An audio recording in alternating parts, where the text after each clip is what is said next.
Good morning, my darlings. Today, instead of working on Blood Brothers, what we're going to do is we're going to look at some lateral learning. What is lateral learning, I hear you say?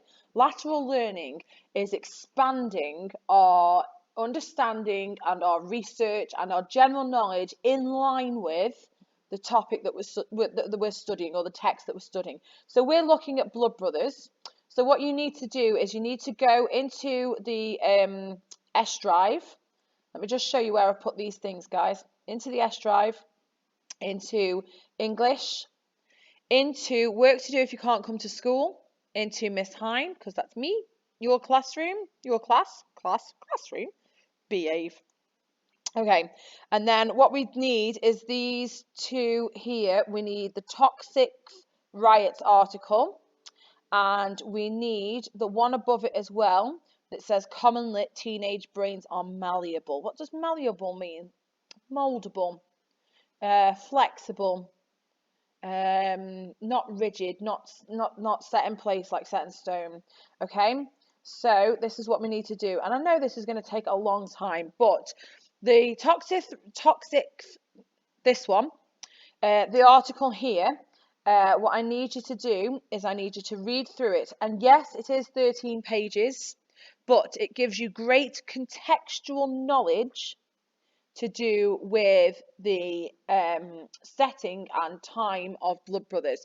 So please make sure you're reading through all of this. If you can't get onto the shared area, if you can't get onto remote access, please email me and I will send you this work, okay?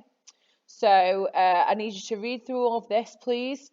And then I need you to not only read it, but I need you to highlight anything that you think applies to Blood Brothers. Anything that you think is relevant to either the play, the characters, the setting, the themes, anything like that, please. And then when you come back to school, we'll have a discussion about this, about what you thought was in the article that was relevant.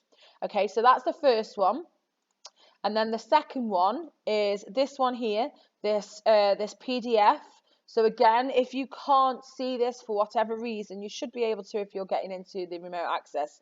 But if you can't for whatever reason, please email me and ask, or tweet me, and I will send it to you. So what you need to do for this one then, guys, is you need to read the article, and then underneath, so you can put your name in your class at the top, so you can print this off if you really want to, or you can just do the work on a piece of paper or whatever. Underneath, you've got some questions to answer, so you can do this, like just write them down, or if you've printed them off, you can highlight the right answer. And then underneath that, you have a how. Do paragraphs 5 and 6 contribute to the development of ideas in the text? So what is it they're saying, and how do they enhance the ideas, please?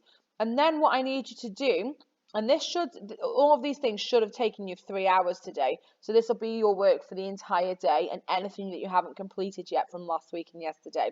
So this here, this discussion question, you need to brainstorm your answer, and then what you need to do is write it up for us, please. So consider your experiences as a teenager and how your overall maturity has developed over the years. Some of you will be able to answer that in much more detail than others. You know who I mean. Mentioning no names, but they sit at the back of the class. Sure, you know who I'm talking about. Okay, so what I need you to do is, yes, make a brainstorm, but I want you to go one further, and I want you to write a paragraph about this, please. And the same for this one.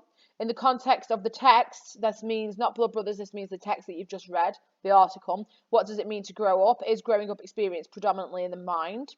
Cite evidence from this text, the article, your own experience and other literature. So that's where you can bring in Blood Brothers, art or history in your answer. So if you do history and you're thinking about growing up, you might think about different generations, about how quickly they had to grow up.